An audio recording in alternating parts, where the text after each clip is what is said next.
Hi అండి, welcome to RMK education. ఈరోజు ఈ వీడియోలో మనం చూసేది మనం ధరించే దుస్తులు 5th class sem 1 third lesson అండి.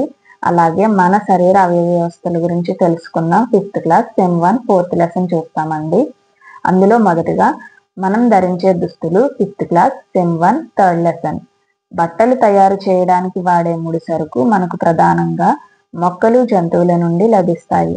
వీటిని సహజ దారాలు అంటారు. రసాయనాలు ఉపయోగించి యంత్రాల ద్వారా తయారు చేసే దారాలను కృత్రిమ దారాలు అంటారు. నూలు, జనపనార మొక్కల నుండి తయారయ్యే సహజ దారాలు. పట్టు, ఉన్ని జంతువుల నుండి తయారయ్యే సహజ దారాలు. నూలు వస్త్రాలు నూలు దారాల నుండి తయారవుతాయి. నూలు మెత్తగా, తెల్లగా ఉంటుంది. పత్తి మొక్క నుండి నూలు దారాన్ని సేకరిస్తారు. పత్తి మొక్కల కాయల నుండి ముడి దారాన్ని తీస్తారు.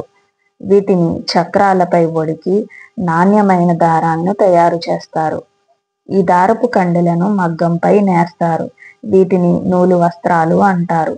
నూలు వస్త్రాలు చెమటను పీల్చుకొని శరీరాన్ని చల్లగా ఉంచుతాయి. నూలు వస్త్రాలు మన వాతావరణానికి అనుకూలమైనవి. జనపనార సంచులు, తాళ్ళు, డిజైనర్ దుస్తులు జనపనార నుండి తయారు చేస్తారు. అవిసె మొక్కల నుండి లెనిన్ దుస్తులు తయారు చేస్తారు. పట్టు మృదువైనది, అందమైనది. దీన్ని పట్టు పురుగుల నుండి తీస్తారు. పట్టు పురుగు యొక్క గొంగిలి పురుగు మల్బరీ ఆకులు తింటూ కకూన్గా మారుతుంది. నాణ్యమైన పట్టు తయారు చేయడానికి కకూన్ నుండి పట్టు దారాలు తీస్తారు. వాటి నుండి పట్టు వస్త్రాలు నేస్తారు. పట్టు వస్త్రాలు మృదువుగా, అందంగా ఉంటాయి. పట్టుదారపు కండెలను తయారు చేసే క్రమంలో కకూన్లను ఉడికిస్తారు. వేడికి కకూన్ లోపల ఉన్న గొంగళి పురుగులు చనిపోతాయి. అప్పుడు వాటి నుండి పట్టుదారాలు సంగ్రహిస్తారు. ఒకవేళ కకూన్ లోపలి గొంగళి పురుగు చనిపోకపోతే అది పట్టు పురుగుగా మారి బయటకు వచ్చి పట్టు దారాలను పాడు చేస్తుంది. అందుకే గొంగళి పురుగుల్ని చంపడానికి కకూన్లను ఉడికిస్తారు. గొర్రెబొచ్చు కత్తిరించి ఉన్ని దారాలుగా వడుకుతారు. ఈ ఉన్ని దారపు కండెల నుండి ఉన్ని వస్త్రాలను నేస్తారు. స్వెటర్లు, రగ్గులు ఉన్నితోనే తయారు చేస్తారు. మనం శీతాకాలంలో ఉన్ని వస్త్రాలు ధరిస్తాం. అవి మన శరీరాన్ని వెచ్చగా ఉంచుతాయి. ఇక కృత్రిమ దారాలు. పాలిస్టర్లు, టెర్లిన్, రేయాన్, నైలాన్ మొదలగు బట్టను పరిశ్రమల్లో రసాయనాల ద్వారా తయారు చేస్తారు.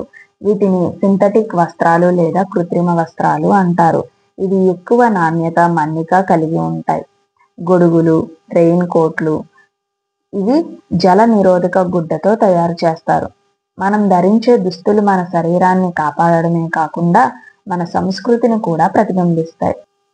మనం మన రాష్ట్రంలో ధరించే దుస్తులు మిగతా రాష్ట్రాల వాళ్ళు ధరించే దుస్తుల కన్నా భిన్నంగా ఉంటాయి. మగవారు కేరళలో లుంగీ ధరిస్తారు. తమిళనాడులో చొక్కా, ధోతి ధరిస్తారు. రాజస్థాన్లో కుర్తా ధరిస్తారు. ఆంధ్రప్రదేశ్ సహా చాలా రాష్ట్రాలలో ఆడవారు చీర, జాకెట్టు, పంజాబీ డ్రెస్సు, లెహంగా వంటివి ధరిస్తారు. చీర కట్టుకునే విధానంలో తేడాలు ఉంటాయి. ప్రజలు వాడే దుస్తులు సౌకర్యం, వాతావరణంపై ఆధారపడి వేరువేరుగా ఉంటాయి. చలి ప్రదేశాల్లో ఉన్నితో తయారైన వస్త్రాలు, వేడిమి ప్రదేశాల్లో నూలుతో తయారైన వస్త్రాలు, చిన్నపిల్లలకు మృదువైన వస్త్రాలను వేస్తారు. మనల్ని ఎండ, వాన, చలి నుండి రక్షించడానికి మనకు దుస్తులు అవసరం. అవి చెమటను పీల్చుకొని శరీరాన్ని చల్లగా ఉంచుతాయి. దుస్తులు క్రిములు, కీటకాలు, దుమ్ము, కాలుష్యం బారి నుండి మనల్ని కాపాడుతాయి. దుస్తులు మనలను అందంగా కనబడేలా కూడా చేస్తాయి. బట్టలను డిటర్జెంట్ సబ్బుతో బాగా ఉతికి ఎండలో ఆరబెట్టాలి. రంగు దుస్తులు నీడలో ఆరవేయాలి, లేకపోతే అవి రంగును కోల్పోతాయి. సాధారణంగా మనం బట్టలను ఎండలో ఆరవేస్తాం. కొన్నిసార్లు ఎండ లేకపోయినా వీచే గాలి వలన బట్టలు పొడిగా మారతాయి. సకల జీవరాశులకు బతకడానికి గాలి అవసరం. మన చుట్టూ గాలి వ్యాపించి ఉంటుంది. గాలిని మనం చూడలేం, అనుభూతి చెందగలం. వీచే గాలిని పవనం అంటారు. పవనానికి దాని ఉపయోగాన్ని బట్టి రకరకాల పేర్లు ఉన్నాయి. తేలికపాటి పవనాన్ని బ్రీజ్ అని, బలమైన పవనాన్ని గేల్ అని అంటారు. గాలి మరల ద్వారా విద్యుత్ ఉత్పత్తి అవుతుంది. దీన్ని పవన విద్యుత్ అంటారు. కొన్ని ప్రాంతాల్లో గాలి మరల ద్వారా బావులలో నీటిని తోడి పంట పొలాలకు మళ్లిస్తారు. గాలి ధర్మాలు అనేవి ఏంటనేది చూద్దాము. గాలికి బరువు ఉన్నది. శబ్దాలను మోసుకెళ్తుంది. శబ్దాలను ఉత్పత్తి చేస్తుంది. ఒత్తిడిని కలుగజేస్తుంది. వాసనలను మోసుకెళ్తుంది. శ్వాస తీసుకోవడానికి గాలి అవసరం. గాలి స్థలాన్ని ఆక్రమిస్తుంది. అంతేకాదండి, గాలి ఒత్తిడి కారణంగా ఏమేం జరుగుతుంది అనేది చూద్దాం. గాలి ఒత్తిడి కారణంగానే పువ్వుల పరిమళాన్ని ఆస్వాదించగలుగుతున్నాం. గొట్టాలతో పండ్ల రసాలు తాగగలుగుతున్నాం. గాలిపటాలు ఎగరవేస్తున్నాం. సైకిల్ తొక్కగలుగుతున్నాం. పిల్లన గ్రోవుని ఊదగలుగుతున్నాం. ఓవర్ హెడ్ ట్యాంక్ నుండి నీళ్లు తీసుకోగలుగుతున్నాం. గాలి మనకి అనేక విధాలుగా ఉపయోగపడుతుంది. కానీ మనం విచక్షణారహిత కార్యకలాపాల వలన గాలిని కలుషితం చేస్తున్నాం. గాలి కాలుష్యాన్ని నివారించాలంటే మనం విరివిగా మొక్కలను పెంచాలి. మొక్కలు గాలిని కలుషితం కాకుండా ఆపుతాయి. నెక్స్ట్ ఈ వీడియోలో మనం మన శరీర అవయవ వ్యవస్థల గురించి తెలుసుకుందామనే పాఠం చూద్దాము. 5th class. మన అవయవ వ్యవస్థల గురించి తెలుసుకుందాం. మన చేతులు, కాళ్ళు, కళ్ళు మొదలైనవి బయటకు కనిపించే అవయవాలు.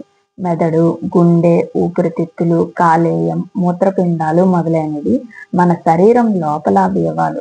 వీటిని నేరుగా చూడలేం. వీటిని అంతర్గత అవయవాలు అంటారు. మానవ శరీరం వేరువేరు అవయవ వ్యవస్థలతో రూపొందింది. ఇవన్నీ కలిసి పనులు చేస్తాయి. అస్థిపంజర వ్యవస్థ. పెద్దవారిలో 206 ఎముకలు ఉంటాయి. ఇవి ఒక చట్రంలా అమర్చబడి ఉంటాయి. ఈ ఎముకల చట్రాన్ని అస్థిపంజర వ్యవస్థ అని అంటారు. ఎముకల పెరుగుదల అనేది శరీరం పొడవు ఎదగడంలో సహాయపడుతుంది. కండరాలు ఎముకలకి అతికి ఉంటాయి. అస్థిపంజర వ్యవస్థ, కండరాలు కలిసి శరీరానికి ఆకారాన్ని, ఆధారాన్ని ఇస్తాయి. ఇవి అవయవాల కదలికలకు తోడ్పడతాయి. నెక్స్ట్ ఇందులో భాగాలు ఏంటనేది చూద్దామండి. కొన్ని ఎముకలు పొడవుగా ఉంటాయి. కొన్ని ఎముకలు పొట్టిగా ఉంటాయి. కొన్ని ఎముకలు ఒకదానితో ఒకటి అతుక్కుని ఉంటాయి. అయితే కపాలం మెదడును రక్షిస్తుంది. ఉరహ పంజరం, ప్రక్కటెముకల వ్యవస్థ అంటారు దీన్ని. ప్రక్కటెముకలు ఊపిరితిత్తులను, గుండెను రక్షిస్తాయి.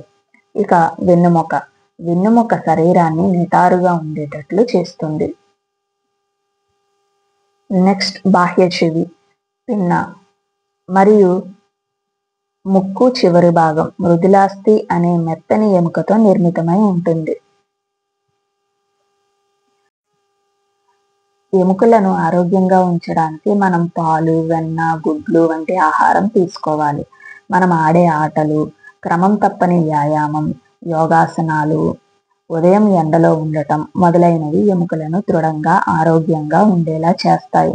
ప్రతిరోజు వ్యాయామం చేయడం ద్వారా మన శరీరాన్ని సరైన రీతిలో దృఢంగా, ఆరోగ్యంగా ఉంచుకోవచ్చు. ఇక జీర్ణ వ్యవస్థకు వచ్చేసరికి మనం తీసుకున్న ఆహారం నోటిలోని దంతాల సహాయంతో నమలబడి లాలాజలంతో కలిసి మెత్తగా చూర్ణంగా చేయబడుతుంది. మెత్తగా నమలబడిన ఆహారం ఆహార వాహిక ద్వారా జీర్ణాశయంలోకి ప్రయాణిస్తుంది. అక్కడ జీర్ణ రసాలతో కలుస్తుంది. అక్కడి నుండి ఆహారం చిన్న ప్రేగులోకి చేరి పూర్తిగా జీర్ణమవుతుంది.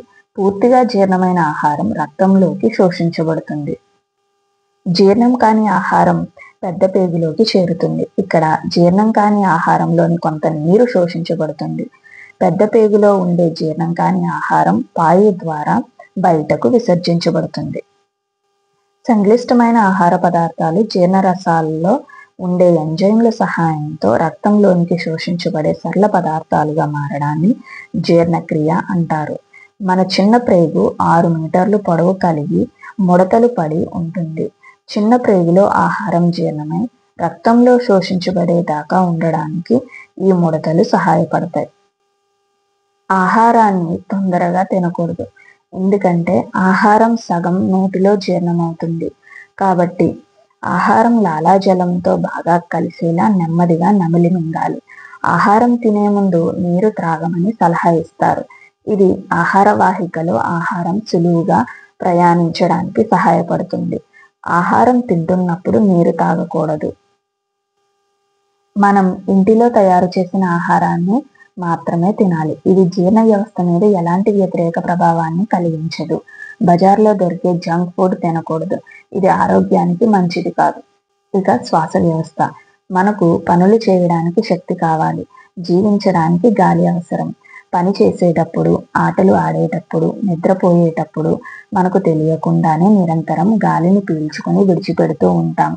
దీనినే శ్వాసక్రియ అంటారు. మనం గాలి పీల్చడానికి ఉచ్ఛ్వాసమని, గాలిని విడిచిపెట్టడాన్ని నిశ్వాసమని అంటాము. ఇవన్నీ ఏం చేస్తాయంటే శ్వాస వ్యవస్థలోని భాగాలు ఈ ఉచ్ఛ్వాస నిశ్వాసలకు ఉపయోగపడతాయి. ముక్కు, గాలిగొట్టం, ఊపిరితిత్తులను శ్వాస వ్యవస్థలోని భాగాలు. మనం ముక్కుతో గాలి పీల్చుకుంటాం. ఈ గాలి గాలిగొట్టం ద్వారా ఊపిరితిత్తులకు చేరుతుంది. ఒక జత ఊపిరితిత్తులు స్పాంజి లాంటి ఆకృతితో ఉరహ కుహరంలో ఉంటాయి. మనం పీల్చే గాలితో నింపబడి ఉంటుంది. మనం పీల్చే గాలిలో ఆక్సిజన్ ఉంటుంది. ఆక్సిజన్ కణంలో ఆహార పదార్థాన్ని విచ్ఛిన్నం చేసి శక్తిని విడుదల చేయడంలో సహాయపడుతుంది. ఊపిరితిత్తులు. ఉచ్ఛ్వాస సమయంలో ఊపిరితిత్తులు వ్యాకోచిస్తాయి. నిశ్వాస సమయంలో ఊపిరితిత్తులు సంకోచిస్తాయి. ఉచ్ఛ్వాస సమయంలో మనం పీల్చే గాలిలో ఆక్సిజన్ ఉంటుంది. ఆక్సిజన్ ఊపిరితిత్తుల్లోనికి చేరి రక్తంతో కలిసి కణాలను చేరి శక్తిని విడుదల చేస్తుంది. అప్పుడు ఉత్పత్తి అయ్యే కార్బన్ డైఆక్సైడ్, నీటి ఆవిరి ఊపిరితిత్తుల నుంచి బయటకు విడవడాన్ని నిశ్వాసం అంటారు. రక్త ప్రసరణ వ్యవస్థ. గుండె, రక్తం మరియు రక్తనాళాలు కలిసి రక్త ప్రసరణ వ్యవస్థను ఏర్పరుస్తాయి. గుండె రక్తాన్ని రక్తనాళాల ద్వారా శరీరంలో అన్ని భాగాలకు పంపు చేస్తుంది. శరీర భాగాల నుండి రక్తాన్ని స్వీకరిస్తుంది. రక్తనాళాలు. రక్తనాళాలు ధమనులు, సిరలుగా ఉంటాయి. ధమనులు మంచి రక్తాన్ని గుండె నుండి ఇతర శరీర భాగాలకు తీసుకుపోతాయి. ఇవి ఆక్సిజన్తో కూడిన మంచి రక్తాన్ని శరీర భాగాలకు అందజేస్తాయి. పుపుస ధమనుల్లో మాత్రం చెడు రక్తం ఉంటుంది. సిరలు శరీర భాగాల నుండి ఆక్సిజన్ లేని రక్తాన్ని గుండెకు చేరవేస్తాయి. పుపుస సిరల్లో మాత్రం మంచి రక్తం ప్రవహిస్తూ ఉంటుంది. ఇక గుండె. గుండె ఛాతిలో ఎడమవైపు ఉంటుంది. గుండెలో 4 గదులు ఉంటాయి. పైన ఉండే చిన్న గదులను కర్ణికలు అని, కింద ఉండే 2 పెద్ద గదులను జఠరికలు అని అంటారు. ఇక రక్తానికి వచ్చేసరికి ఆక్సిజన్ మరియు పోషకాలను రక్తం శరీర భాగాలకు సరఫరా చేస్తుంది. ఈ పోషకాలు మనం తిన్న ఆహారం నుంచి లభిస్తాయి. రక్తం శరీర ఉష్ణోగ్రతను నియంత్రిస్తుంది. వ్యాధులకు కారణమైన రోగకారక క్రిములతో పోరాడుతుంది. కార్బన్ డైఆక్సైడ్ వంటి వ్యర్థ పదార్థాలను శరీరం నుండి తొలగించడంలో సహాయపడుతుంది. మన శరీరంలో సరిపోయే స్థాయిలో రక్తం ఉండాలంటే మనం ఆరోగ్యవంతమైన ఆహారం తీసుకోవాలి. వేరుశనగలు, బెల్లం, గుడ్లు, పాలు, ఆకుకూరలు మొదలైనవి తప్పనిసరిగా తీసుకోవాలి. రక్తంలో 3 రకాల రక్త కణాలు ఉంటాయి. అవి ఎర్ర రక్త కణాలు, తెల్ల రక్త కణాలు, రక్త ఫలకికలు. హిమోగ్లోబిన్ వలన రక్తం ఎరుపు వర్ణంలో కనిపిస్తుంది. చాలా మంది రక్తహీనతతో బాధపడతారు. పిల్లల్లో రక్తహీనత ఉంటుంది. హిమోగ్లోబిన్ లేక వస్తుంది. అది కూడా పల్లి చిక్కీలు తినడం వలన తగినంత రక్తం చేకూరుతుంది మనకి. ఆంధ్రప్రదేశ్ ప్రభుత్వం మధ్యాహ్న భోజనంలో పిల్లలకు హిమోగ్లోబిన్ పెంచడం కోసం పల్లి చిక్కీలు సరఫరా చేస్తుంది. ఇక మనం విసర్జక వ్యవస్థకు వస్తే మన శరీరంలో వ్యర్థాలను వడపోత పోయడానికి ఒక శుద్ధి చేసే యంత్రాంగం ఉన్నది. మన శరీరంలో అధికమైన అనవసరమైన పదార్థాలను బయటకు పంపించే వ్యవస్థను విసర్జక వ్యవస్థ అంటారు. మన శరీరంలో మూత్రపిండాలు, ఊపిరితిత్తులు, చర్మం అనే 3 ప్రధాన విసర్జక అవయవాలు ఉన్నాయి. మన శరీరంలో 2 మూత్రపిండాలు ఉదర కుహరంలో వెన్నెముకకు ఇరుప్రక్కలా ఉంటాయి. మూత్రపిండాలు చిక్కుడు గింజ ఆకారంలో ఉంటాయి. ఇవి రక్తాన్ని వడగట్టి రక్తంలోని మలినాలను తొలగిస్తాయి. ఈ మలినాలు మూత్రం రూపంలో బయటకు పంపబడతాయి. ఇక ఊపిరితిత్తులకు వచ్చేసరికి ఊపిరితిత్తులు స్పాంజి వంటి నిర్మాణాలు. శ్వాసక్రియలో పీల్చుకున్న గాలిలోని ఆక్సిజన్ ఊపిరితిత్తులకు చేరి రక్తంలో కలుస్తుంది. అప్పుడు విడుదలయ్యే కార్బన్ డయాక్సైడ్ నిశ్వాసం ద్వారా ఊపిరితిత్తుల నుండి బయటకు పంపబడుతుంది. ఇక మనం చర్మం దగ్గరకు వచ్చేసరికి మన శరీరంలో చర్మం పైకి కనిపించే అతిపెద్ద విసర్జక అవయవం. చర్మం చెమట గ్రంథుల్ని కలిగి ఉంటుంది.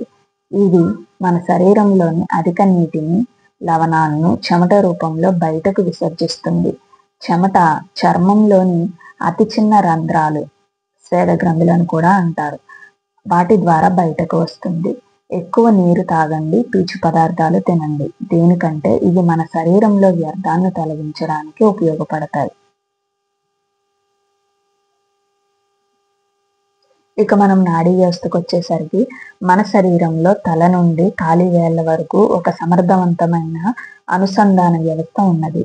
మెదడు నాడుల ద్వారా శరీరాన్ని నియంత్రిస్తుంది. మెదడు, వెన్నెముక, నాడులు కలిపి నాడీ వ్యవస్థ అంటారు.